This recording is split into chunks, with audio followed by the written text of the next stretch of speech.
you.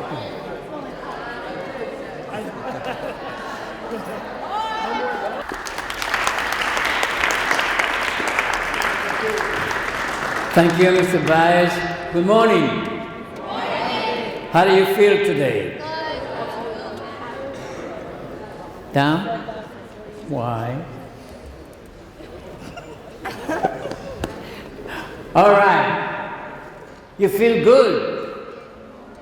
You feel good because you're young. You feel good because you're beautiful.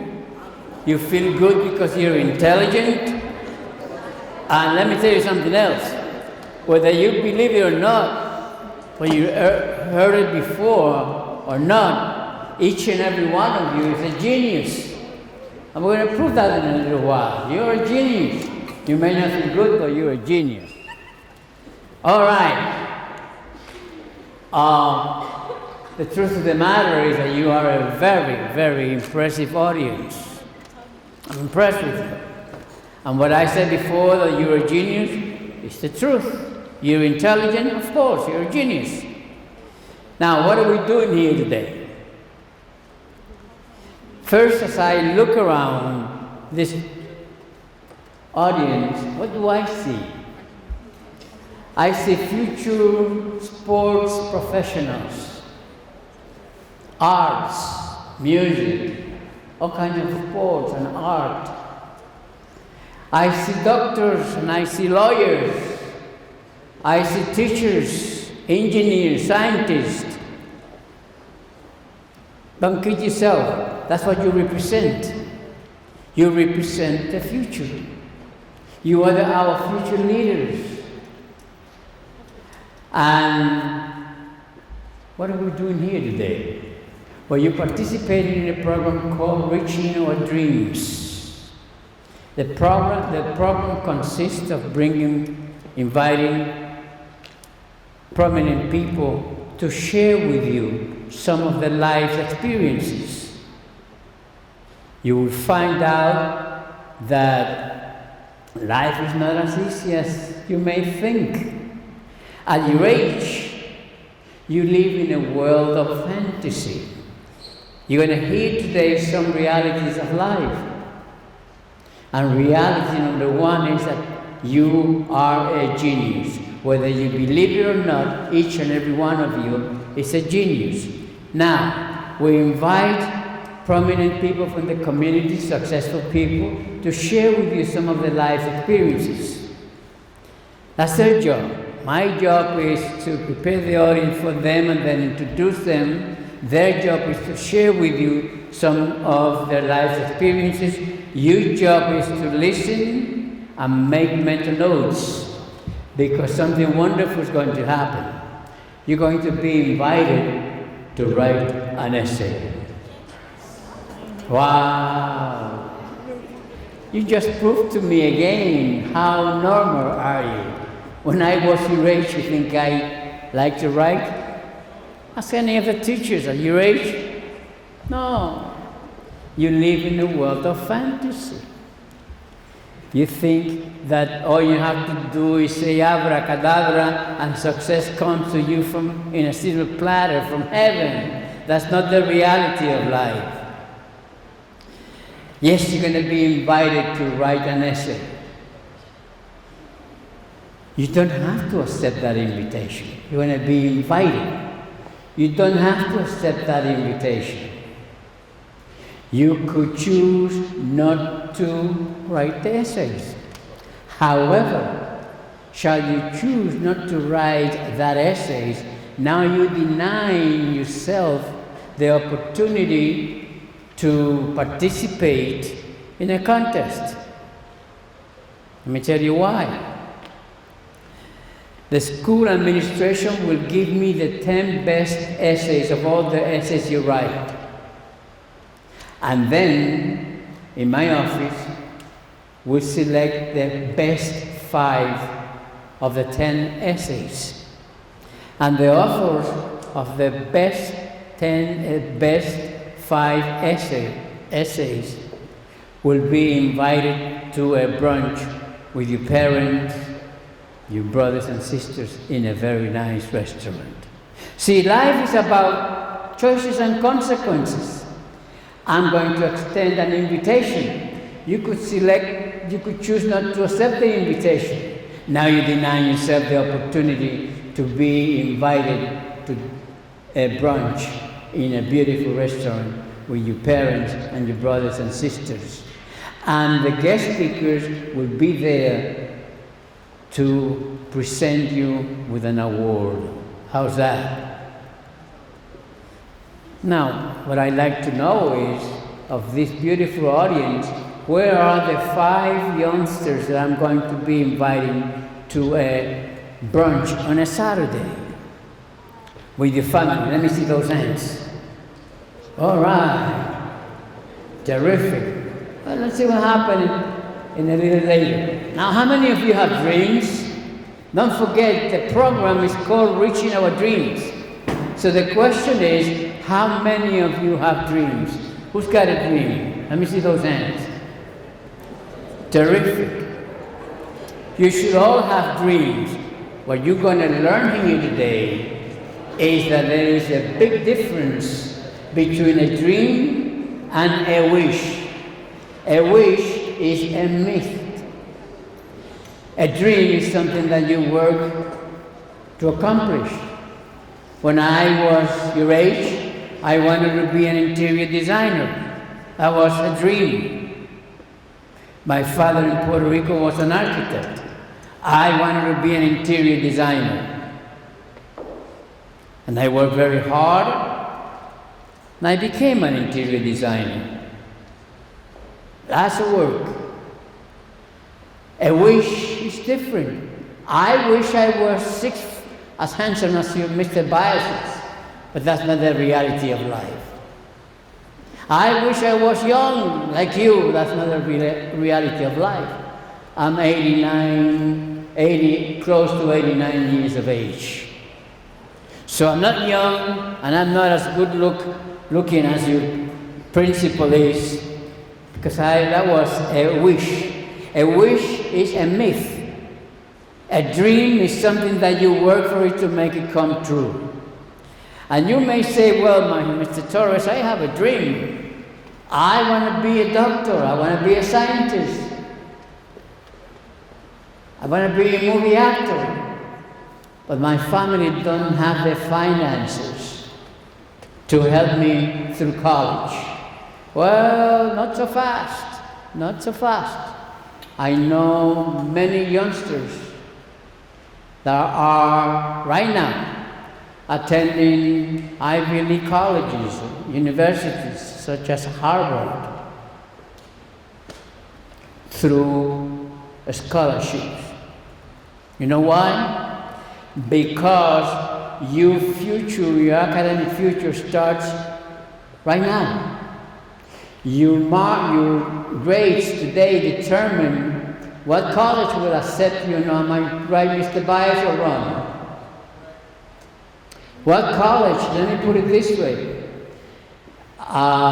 2 years ago, talking to a group just like you, I said this, and somebody came to me and says, Mr. Torres, I have straight A's. And I want to go to Harvard. You think I could make it? Oh, if you have a good record in the school from the beginning, you have a good chance. You know what? That young man today is in Harvard through a scholarship. You know what made it? His grades. So one of the things that we're going to learn here today is that you have a beautiful future. What I told you before, that you are our leaders, I'm not joking, that's the reality. But you have to work hard. Again, the fact that I'm repeating myself doesn't have anything to do with my age. Is that I want you to understand that each and every one of you in reality is a genius. And you must understand one thing about life. No, success doesn't come down from heaven in a silver plate. You have to work hard for it. Life is about pain and suffering and sacrifice and commitment. And you should be committing yourself to be the professional that you can be if you want to. You have the intellectual capacity to reach whatever dreams you may have. I don't care what it is. And when we talk about dreams, let me tell you about a dream from a young boy from Mexico. His name is Alfredo. Alfredo was one of 6 children in his family. Very, very poor family. He grew in Mexicali, Mexico. At age 5, he started working. He was selling food in gas stations to the drivers. He was doing that to help raise some money for the family that was extremely poor. But Alfredo had a dream. He was doing very good in school in Mexico. He was an excellent student, and he had a dream. He wanted to come to the United States to advance his career. And one day, Alfredo crossed the border, illegal, the border between Mexico and the United States. He was caught. He was sent back to Mexico. But he had a dream. His dream was to get to the United States, to advance his education, and to help his family. And the very same day, he tried again. And this time, he made it. Now he is in American soil. A strange country for him. He doesn't know how to speak English. He doesn't know, at that time he didn't know how to speak English. He was an illegal alien. He didn't have any money. However, somehow he made it to Fresno, California. And for 2 years he was working in the fields picking cotton. And for 2 years he was a painter and a welder. And one day in the field he told his cousin, "I like to get to the school so I could learn English and advance my future. I'm looking for a better future." His cousin looked at him, laughed, and told him, "Alfredo, stop dreaming. You came to the United States and you will always be a cotton picker. You came to work in the fields. Like us, you will always be a cotton picker." Alfredo says, "Oh no, I will go to school and learn English." And he now went to school, learned English. He was an excellent student, and later on, he was accepted through a scholarship. He was accepted to the California University, where he majored in psychology. Now Alfredo applied to Harvard University. He was accepted. And years later, he graduated. And then he furthered his education.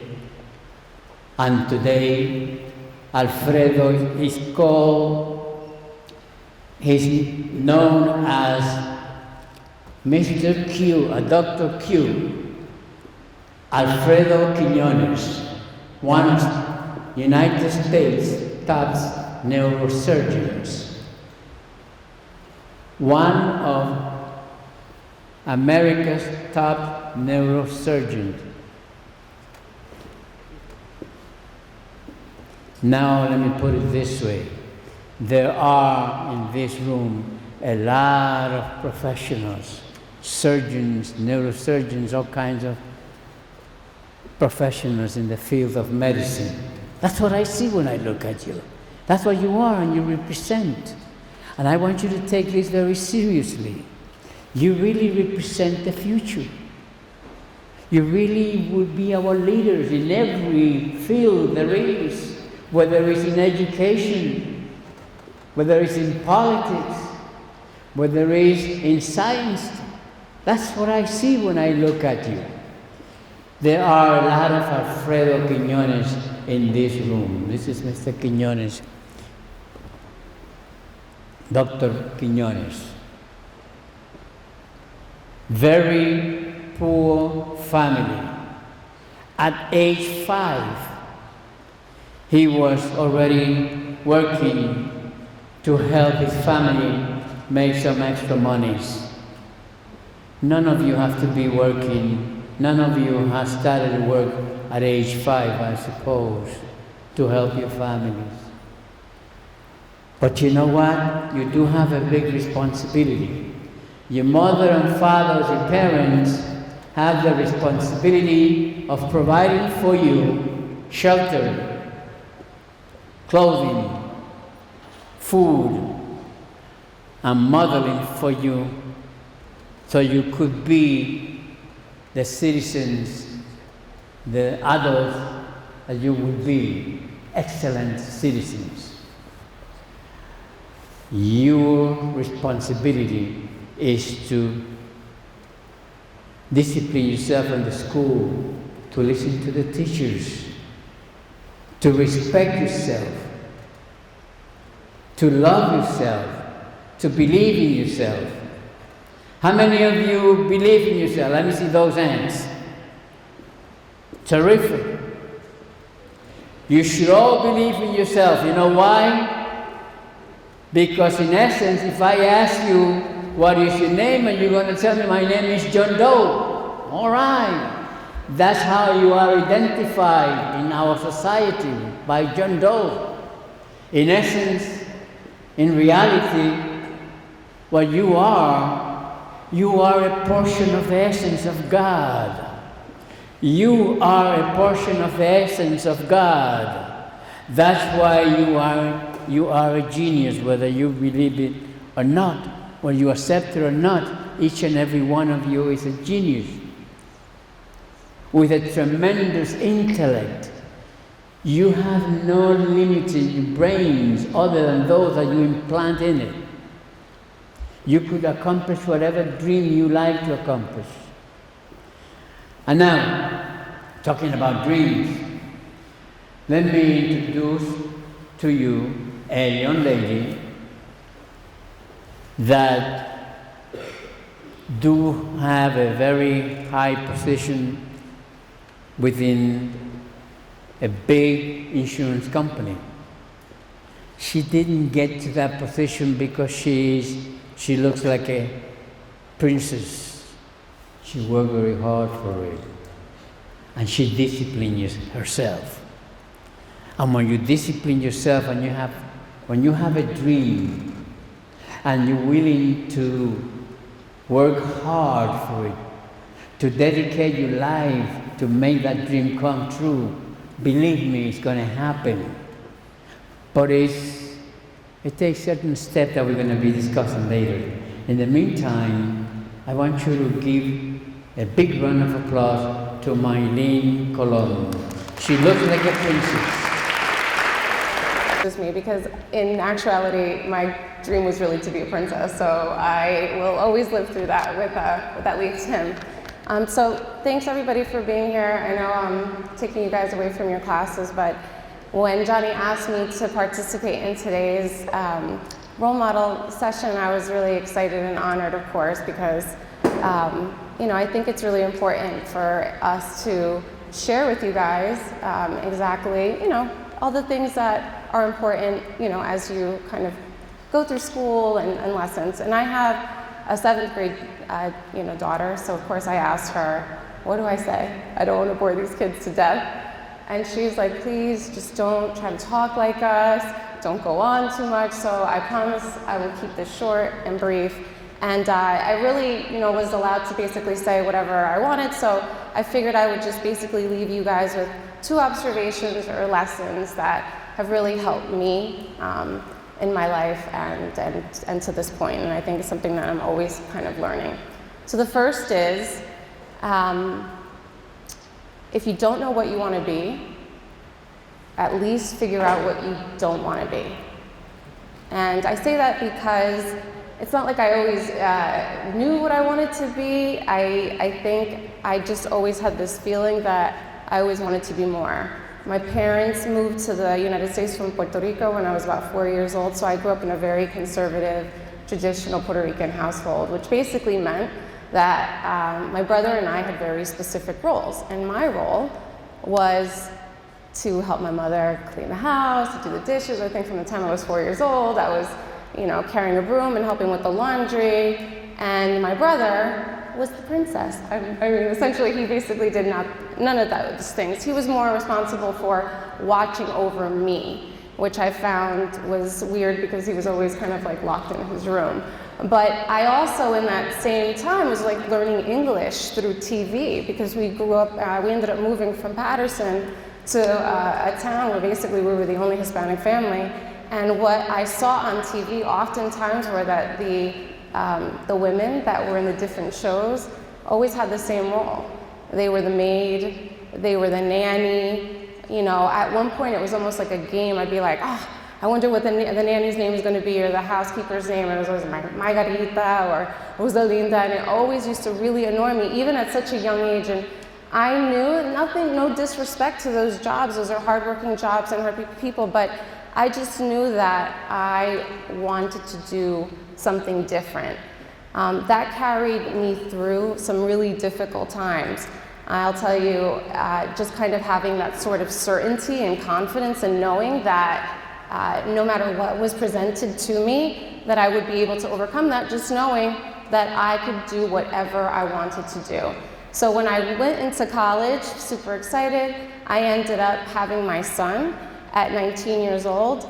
And at that point, life really, really changed for me because I went to school to be a broadcaster, a journalist. And a couple of things happened. Actually, I realized I couldn't be a journalist or a broadcaster because I didn't like speaking in front of people. And that kind of was really hard if you need to be in front of a camera. But also, now I needed to raise my son and kind of take that on. So at that point, I was kind of a little lost. I did not know what I wanted to be, but I knew what I didn't want to be, and I didn't want to be a statistic. So I did not drop out of college. I went to school, I finished. I wanted to make sure I didn't disappoint my parents or become, another, kind of burden on them for them to take care of me. So I made sure that I continued to work, and every single job that I took, I made sure that I would maximize. And so from there, knowing what I didn't want to be got me to where I wanted to be, where I really found where I belonged. So I say to you guys, if you're ever lost and trying to figure out what it is that, because it's really difficult. You may have dreams right now and you find that certain things might be challenging, but at least focus on what you don't want to be. The second lesson is really around always, again, going for what you want. And in Vernon, all of my girlfriends' names were Jennifer, so I'll just say the story I'll share is my friend Jen, I call her Lehman. She is a runner. I'm not a runner. I always tell her, unless somebody's chasing me with a knife, I do not run on purpose. But I decided to do like a mud run with her. And after the mud run, they had like a couple of stations where they were giving away, different things like, soft drinks and bagels, pizza, and ice cream. And I was like, ooh, free ice cream, let's go. And as soon as we started walking over, there was like a huge line wrapped around. And at that point, she's like, oh, hell no, we are not standing on that line. And at that point, it's just something that kind of came to me. I realized there are two kinds of people in the world. As much as I think we had in common, there are people in this world that see what they want, and those that see what's preventing them from getting what they want. All I could really think about was getting that free ice cream after doing that long, hot run in the mud and looking for a treat, and all she could think about was the line.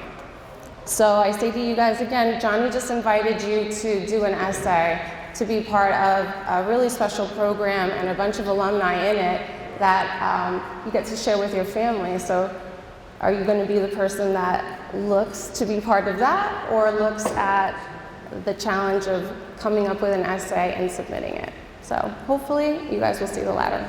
Thank you again, and hope you guys have a great rest of your day. Hey guys, good morning. Oh, wait, over here they're sleeping. Good morning. Good, somebody's out there, somebody has a good voice. All right, so one, I just want to say, can we say thank you to your previous speakers? Round of applause, this one guy claps. So, Johnny, so does anybody know you guys know who Jose Marti was, don't you? You're not serious. You really don't know who he is? Oh my God. All right, well, I gotta give you a whole lesson of the history of Cuba. But anyway, so I'm just here, a couple things. One is understand, my dad was a Marine Corps drill instructor, and he used to always say to me every day, plan your work and work your plan. Plan your work and work your plan. By that he meant, you've got to have a plan for whatever it is you want to do in life. And so if your plan is to graduate, over here, look. Over here, the lady in the red cowl. Okay, if you're looking at school, if you're thinking about school and thinking about high school, and you're thinking about college, you got to have a plan, you got to have a vision, right? So God forbid if there was a fire right now, would you have a plan? What would be your plan? Right here. Stand up. All right, stand up. Stand up. What's your name? Nicole, what would you do if there was a fire right now? Where would you run? Where would you go? Through where? Through the exit, right? And then what would you do? You'd go outside. Okay, so Nicole says, that's a perfect answer. Nicole says, you sit down, Nicole. Thanks. So Nicole says a perfect answer. Nicole says I'd go out the exit and then I'd go outside. So you'd have a plan, right? So now what's your name? Oh, okay, stand up. So what's your plan? How old are you? Going to high school. Okay. So what's your plan? What's your plan for this year? How good do you want your grades to be? A's, B's, C's. Which one? A. And how many A's will you get? How many A's are you going to get? What? You want more? But do you know how many? So how many classes do you have?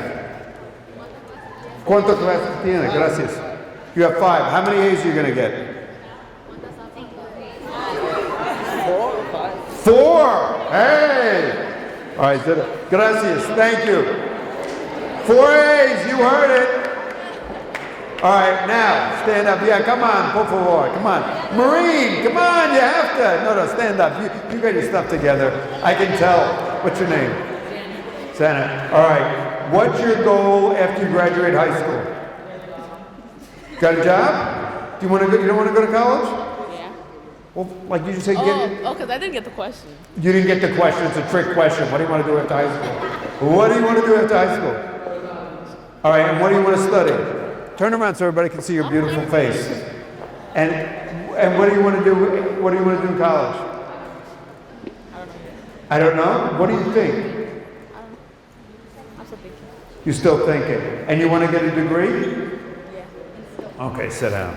All right. So now, no, just listen just for a second. So if you were to get into a boat, just listen. If you were to get into a boat in the Hudson River and didn't know where you were going, what would happen? You'd get lost. Look at the knuckleheads over here talking. All right, guys. So if you were to get in a boat in the Hudson River and didn't know where you were going, what would happen? You'd get lost, right? You have to have what? You have to have food, but you have to have a plan. You have to have a direction, right? So what I'm suggesting to you is you need a direction in your life. You need a goal. You need to know you want to do something. And so it may not be perfect. You may not know, so say for example, you may know you want to go to college but not know what it is. that's okay. But you need to have a goal. When Nicole talked about, God forbid there was a fire, she'd go out the exits and she'd go out the door. You need to know where you're going, right? If you don't know where you're going, where you're going to wind up? Anywhere, right? You're going to wind up going where everybody else goes. You need to have an idea in your own head what's important to you and what you want to accomplish. You don't have to be 100% positive, but you need to have a plan. And see the knuckleheads around you? You're not going to know them in 10 or 20 years. I got like 2 friends of mine from high school. Life goes on. Life goes on with your family, with your work, and whatever. But what's important is sit up straight, sit up. What you need to know is in your own head, you need to have a plan for what you want to do with your life. And that's an important thing to do. So one thing is you got to have a plan. Second thing is you got to be passionate. How do you say el español, passion? Passion. They say passion in Spanish. Pasión, right? You got to be passionate. You got to be passionate about life, right? Life is a gift. I believe life is a gift from God, and so we have this ability to live. You got to be passionate about life. And the third thing is you've got to be of service. Service to other people. Life just doesn't come in one direction. You have to help others. You have to serve. So one, plan, right? Direction. Two, passion. And three, service. So direction, passion, and service. And that's so critically important. So what are my 3? Stand up. You've been too busy talking. Come on, stand up, knucklehead. Stand up. We're all going to stay here until you stand up. Come on. Get up. There you go. Come on. All right, so what are the 3 things? He's foxholing. You know what they say, the expression foxholing? You go into the foxhole. So what happens is, what's number 1? Direction. What's number 1? Wait, we're going to try this again. What's number 1? Direction. What's number 1? What's number 2? The girl's always smarter. What's number 3? Service. All right, number 1. Number 2. Number 3. Number 3. Number 2. Number 1. Number 1. Number 3. All right, he's got it. All right, so those are the 3 things that I think are important. So all I'm suggesting to you is, and we all have different passions, and we're all going to have a different direction in life.